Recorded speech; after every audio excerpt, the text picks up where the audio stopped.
Привет! Сейчас я вам покажу самый простой способ сменить цвет пряжи.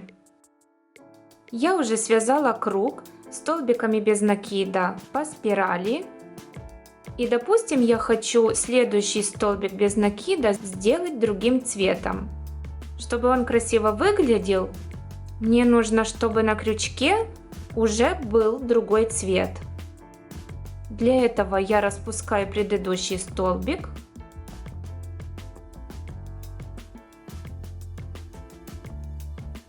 И последнее движение делаю другим цветом. И вот у меня уже на крючке петля другого цвета.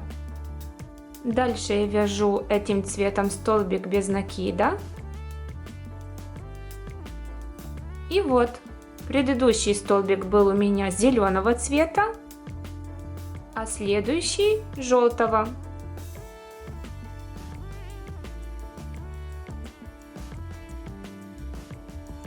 Посмотрите еще раз. Например, я хочу следующий столбик сделать зеленого цвета. Для этого мне нужно, чтобы на крючке была петля зеленого цвета.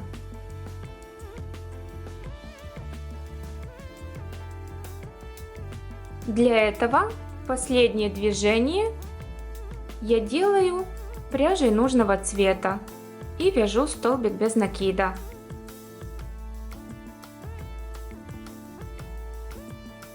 Такой способ смены цвета пряжи я использовала при вязании лисенка.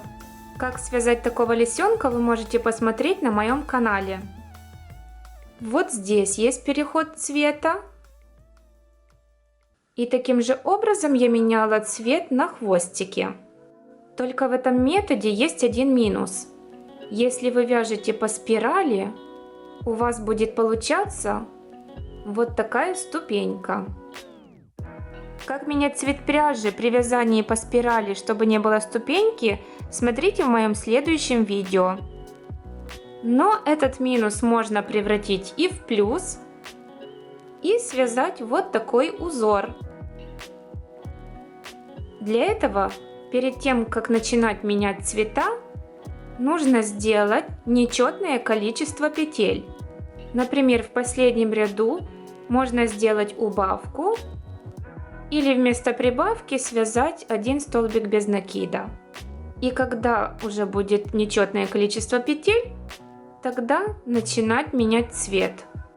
И я вязала один столбик без накида одним цветом, второй столбик другим цветом и так далее. Один столбик одним цветом, второй столбик другим цветом.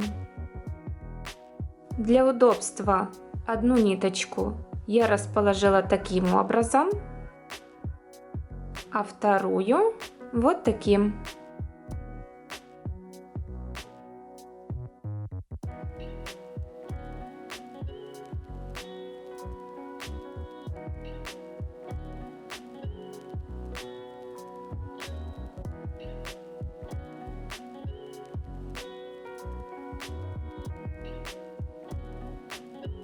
И вот такой узорчик получается.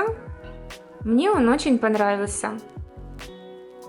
Для того, чтобы ступеньки не было видно,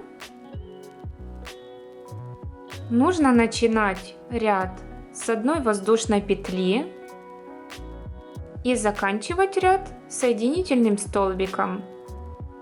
Эту воздушную петлю я буду считать за один столбик без накида. Вяжу еще 5 столбиков без накида.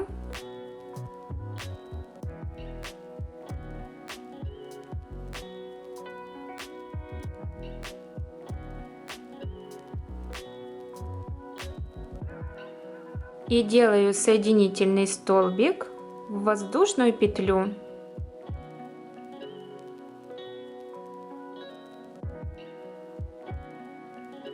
Все следующие ряды я начинаю с одной воздушной петли и считаю ее как один столбик без накида. В это же место, откуда идет воздушная петля, я вяжу еще один столбик без накида, чтобы получилась прибавка. Дальше вяжу круг по схеме.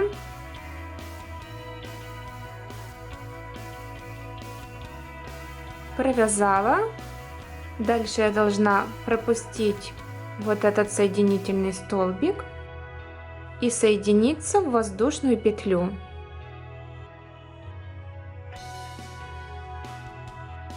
Но я хочу поменять цвет, поэтому последнее движение я делаю другим цветом.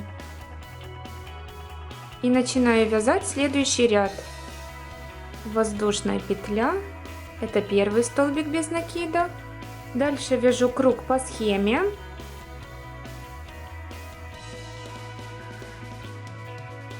Провязала и соединяюсь в воздушную петлю.